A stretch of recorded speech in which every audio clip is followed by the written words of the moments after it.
Bonjour, aujourd'hui nous recevons Coralie Mention. Bonjour. Bien prononcé? Oui. 40 ans, architecte dans la réhabilitation du Vieux 7. Elle n'est pas de la famille du fameux Florent Mention. Non, absolument pas. Alors c'est Coralie Mention, écolo, hashtag bande à Manu, hashtag j'arrive en vélo.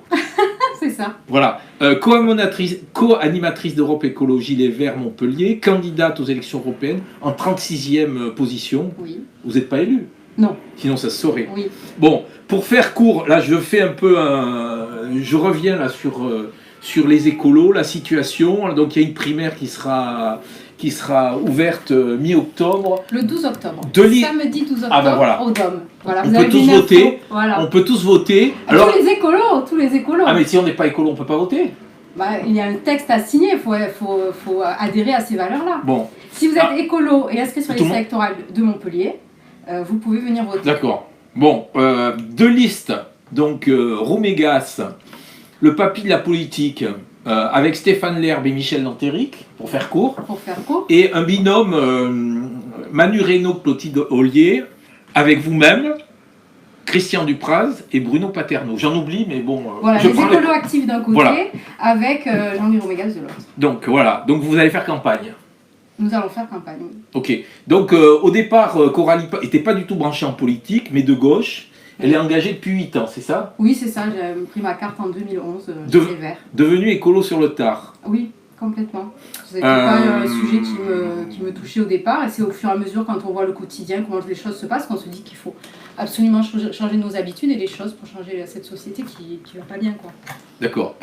Né à Montpellier, a grandi à Jacou, fait de la chorale gospel depuis 8 ans et body percussion. C'est quoi la body percussion? C'est de la percussion percute sur avec le corps. Voilà, exactement. C'est-à-dire on se flagelle? Non, on se flagelle pas, mais on fait du bruit avec le corps, en tapant, en clapant, etc. Bon, pas de sport, lit des romans policiers, qualité, fonctionne à l'instinct, hyperactive, passionnée, défaut trop à fond. C'est un défaut d'être trop à fond? Eh bien oui, parce qu'on prend tout à cœur et... Oui, ça peut être un défaut. Bon, on revient sur le 854. Sondage, tournée des candidatures, retour sur une semaine très agitée, municipale, tout s'accélère. Oui. Vous avez remarqué? Oui, bah, toujours. Bon, on revient sur les voyages aussi. Voyage, Carole au Japon, Sorel à New York, et on fait un article, après Capri, New York, c'est fini. Voilà. Clapier, pourquoi un arrêté anti-pesticides? Ça vous concerne? Vous êtes au courant? Oui, bien sûr. Voilà. Rugby et salade politique. Voilà, Coralie mentionne, est-ce que vous lisez régulièrement La Glorieuse?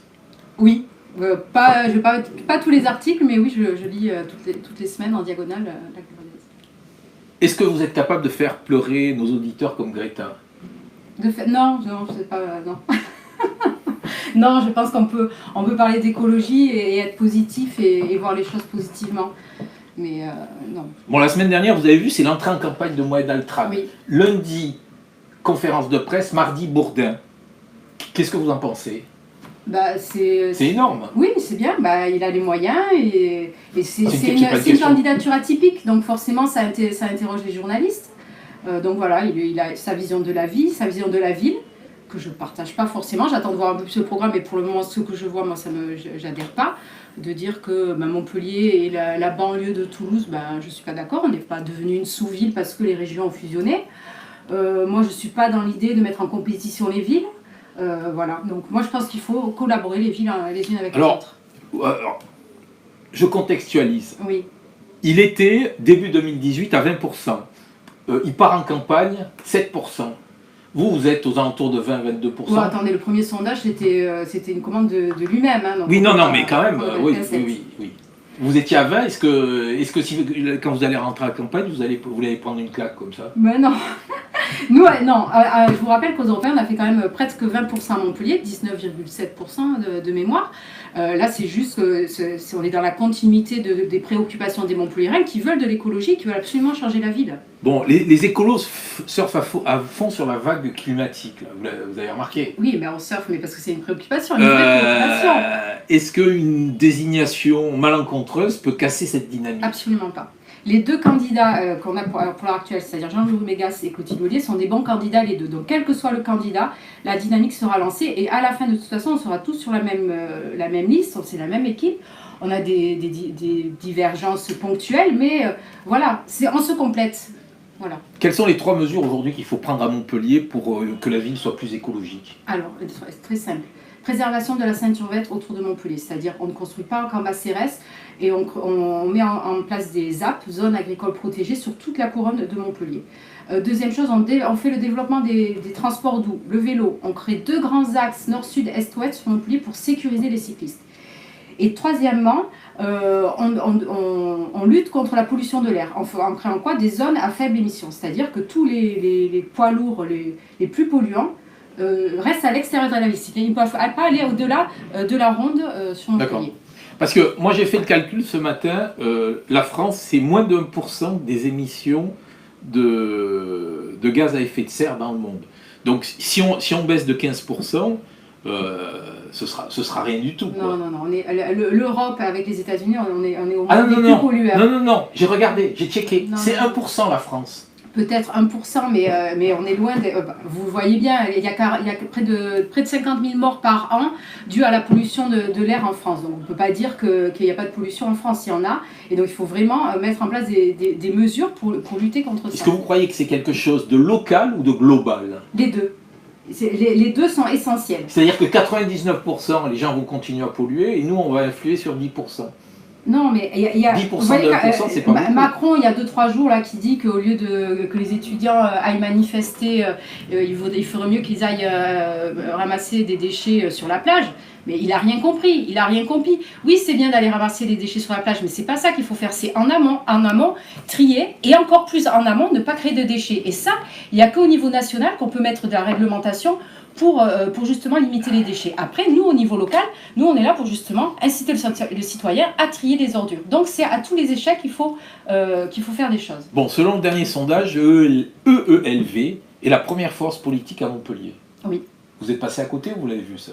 Non, mais oui, je l'ai vu. J'y crois. Est-ce qu'il y a au travail des élus ou des militants? On n'a pas d'élus actuellement à l'heure actuelle à la municipalité. Et oui, je pense que les gens... ce sondage, il nous plébiscite, dans le sens que ça fait maintenant plusieurs années qu'on travaille avec toute l'équipe pour justement mettre en avant nos propositions, montrer que ce que fait la mairie actuelle ne va pas dans le bon sens. Et je pense que ça, les sondés l'ont entendu, l'ont vu, ils se sont rendus compte qu'on avait des propositions concrètes, que c'était pas de l'utopie et qu'on était prêt à prendre les clés de la ville en fait. Et je pense que c'est pour ça que ce sondage nous plébiscite. Donc, si vous prenez la ville, est-ce que c'est fini les histoires de vote communautaire là, qui vous ont entaché dans les années 2000, début des années 2000-2005? Oui, c'est déjà fini ça. C'est déjà fini. Hein? Pour la primaire, là? Pour la primaire, justement, nous, elle vient d'où la primaire? En fait, nous, on a dit, les écolos à Montpellier, c'est pas uniquement les adhérents au LV. C'est pour ça qu'on a fait appel à ce grand rassemblement, parce qu'on estimait que la liste au municipal ne pouvait pas être que faite d'adhérents de LV. Donc on a fait ce grand rassemblement pour que les écologistes du milieu associatif et autres, des scientifiques, etc., se joignent à nous pour prendre un programme pour les municipales. Mais évidemment, se pose la question de la tête de liste. Et bien sûr que la tête de liste, du coup, ça ne va pas être que les adhérents qui vont définir le représentant des écologistes. C'est pour ça qu'il venait de soi de faire une primaire. D'accord.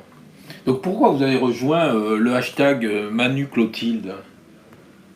C'est pas que je les ai rejoints, c'est que... Quelle différence y a-t-il avec notre ancien député? Alors, justement, ils sont en train de travailler, les candidats vont présenter une motion chacun le jour de l'élection. Vous avez une petite idée de qui de leurs différences? Alors, il y en a quelques-unes, je pense d'abord sur la méthodologie, sur la manière de faire de la politique. Après, sur le programme, ils sont encore en discussion, mais voilà, il y a des choses qui se débattent. Vous aurez qu'à les inviter, ils vous diront. Non, mais vous avez rejoint un team. Donc ça veut non, dire là, je viens en tant que porte-parole d'Europe Écologie Les Verts. Donc, je ne vais pas, j'ai un droit de réserve. Je m'oblige à avoir un droit de réserve et de ne pas mettre en avant un candidat plus que l'autre. Ce que je veux, c'est que les écologistes de Montpellier viennent s'inscrire sur la plateforme voterpourleclimat.fr pour venir participer à ce vote. C'est ça qui est important. Ils auront le choix entre 2 candidats, 2 profils différents, mais surtout deux types de politiques et 2 programmes. En 2014, vous aviez fait un accord avec le PS. Ça vous a pas échappé? Non, ça ne m'a pas échappé. Et donc, soi-disant, c'est ce qui a permis de faire gagner Philippe Sorel. C'est vrai que on ne peut pas dire que le programme de Moore était écolo. Donc, je pense que les écologistes de Montpellier se sont un peu perdus, ne savaient pas pour qui voter et ont mis un bulletin Sorel en pensant que Sorel aurait des propositions, enfin ferait des choses écologistes, ce qu'il n'a pas fait. De son côté, Jean-Louis Romégas s'attaque à sa 4e municipale. Est-ce qu'on peut dire que c'est un peu le Mitterrand des écolos? Oui, si on veut. Ah oui, donc vous le taclez un petit peu quand même. Non, mais c'est un bon candidat, dans le sens où c'est un vrai écolo, il a des propositions, etc. Mais après, c'est vrai que du renouveler, ça ne ferait pas de mal. Mais c'est quand même un bon candidat aussi. Donnez-moi 3 qualités au team Manu, Clotilde. Ah ben, ils sont dynamiques, ils ont des propositions, la parité, je sais pas. C'est qui va être la tête de liste parmi les 2? Ah, c'est Clotilde, c'est vrai que ce soit Clotilde. D'accord, donc c'est une femme. Oui. Ce sera une femme contre Romégas. Mais pourquoi une femme? C'est pas qu'une femme qu'il faut mettre en avant, c'est le fait que ce soit une personne écolo, dynamique, qui a fait ses preuves avec son arrêté anti-pesticides sur la commune de Murles. C'est ça qu'il faut mettre en avant, c'est pas le fait que ce soit une femme. C'est réducteur de la... Mais c'est une femme quand même, on peut l'appeler. Oui, mais vous dites pas une femme en face d'un homme. Vous dites c'est une femme en face de Jean-Louis Romégas. Donc non, c'est Clotilde Ollier face à Jean-Louis Romégas. D'accord, bon, merci pour la précision. Bah oui. Est-ce qu'il faut réduire la dépense publique? Il faut l'utiliser à bon escient. Et là, est-ce qu'elle est utilisée à bon escient? Pas du tout. Par exemple? Par exemple, on va construire des routes, on valide une gare inutile à la Mogère, alors que voilà, c'est de l'argent gaspillé. C'est la SNCF qui l'a construit. Oui, c'est la SNCF. Oui, mais la ville, elle a fait quoi? Elle a mis les parkings qu'il y a autour, les routes, etc. Elle va faire le pont. Enfin voilà, il y a toutes les infrastructures autour qui sont du gaspillage d'argent public.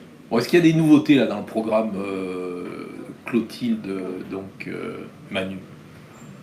Des nouveautés, non, mais juste... Transport gratuit, là, vous en êtes où là-dessus? Alors, moi je ne suis pas pour le transport gratuit. D'accord. Je trouve que on ne peut pas financer le transport gratuit et augmenter l'offre. Les gens, ils ne prennent pas leur voiture parce que le bus est trop cher. Hein. Ils prennent leur voiture parce que les bus, ils attendent un quart d'heure avant d'avoir un bus. À 20h, après, il n'y a plus de bus. Alors, tout le monde n'a pas le tramway à Montpellier. Donc, c'est pour ça que les gens prennent la voiture. Donc, en fait, il faut financer plutôt l'offre, augmenter l'offre, mais pas la gratuité. Par contre, nous, on est pour un tarif régressif en fonction du quotient familial. C'est-à-dire que les personnes modestes ont des tarifs moindres jusqu'à la gratuité pour les plus démunis. Vers quel type d'alliés irez-vous au 2e tour? Oula, on n'y est pas encore. Non, mais bon, on se pose la question quand même. Étape par étape. Vous ne voulez pas nous dire? Non. Est-ce que la maire de Murles peut nous rejouer le coup du maire de Cournon-Sec? Qu'est-ce que c'est le coup du maire de Cournon-Sec? Je sais pas. Vous savez qui était le maire de Cournon-Sec? Oui.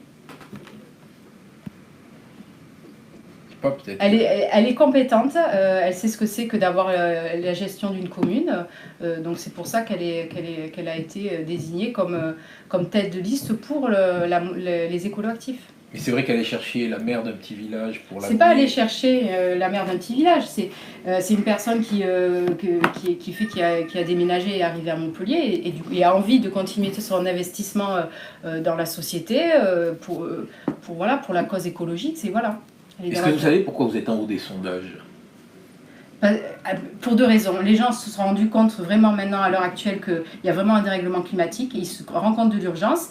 Et parce qu'on a été une équipe depuis plusieurs années maintenant qui a fait des propositions concrètes et ils savent qu'on est à même de bien mener la mairie. Comment allez-vous faire pour éviter les magouilles qui sont un peu une spécialité dans les partis dans les élections à haut enjeu à Montpellier? C'est-à-dire? Je reformule? Oui, reformule la question. Comment allez-vous faire pour éviter les magouilles qui sont un peu une spécialité des partis dans ces élections à haut enjeu?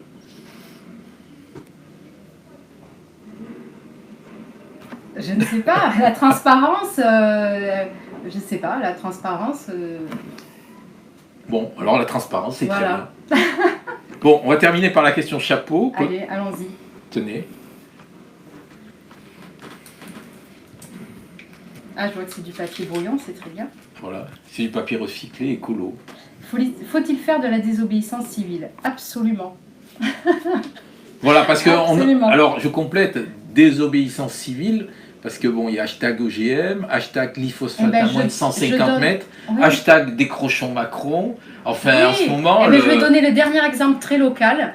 La piste cyclable qu'a fait Je suis un des deux il y a une semaine, là, près des Arceaux. En une nuit, avec 300 €, ils ont fait une piste cyclable. Et bien ça, voilà, ça c'est une action. C'était illégal, mais c'est bien. Ça, pendant malheureusement une journée, parce que la mairie l'a enlevé tout de suite, pendant une journée, les cyclistes ont été en sécurité dans cette rue. Et ça, voilà, ça, je pousse aux gens à faire ça. C'est dans quelle rue?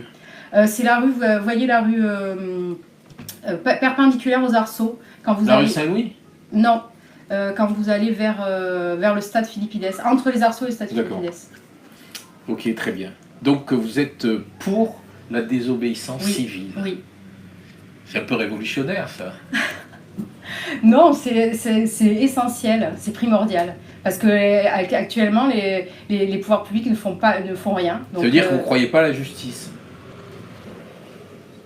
Si, je crois à la justice, mais tant que je pense que les gens, ils ont mis du temps ils pensaient que n'importe qui aux manettes pouvait faire des réformes écologiques. Et là, ils se rendent compte que non. Je pense que c'est pour ça qu'on monte dans les sondages, et qu'ils se rendent compte qu'il faut absolument des écologistes au pouvoir pour faire changer les choses. Malheureusement, on n'est pas encore aux manettes, et donc en attendant qu'on est aux manettes, ben oui, on fait de la désobéissance civile. Très bien, je vous remercie. De rien, bonne journée.